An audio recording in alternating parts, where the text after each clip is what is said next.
Rád by som vám predstavil náš Stroj D18 VMAX prístroj. Tento prístroj môže pracovať s rôznymi značkami adaptérov. Takto máme medzičasom 9 značiek adaptérov.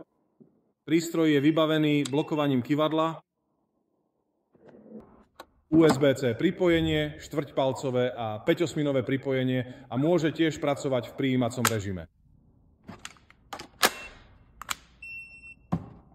Má jemné nastavenie. Toto jemné nastavenie zabezpečuje, že si tu necháte svoj bod obratu a takto si môžete nastaviť svoju líniu. Máme tiež tlačidlo pulznej funkcie, aby sme mohli následne pracovať vonku s prijímačom.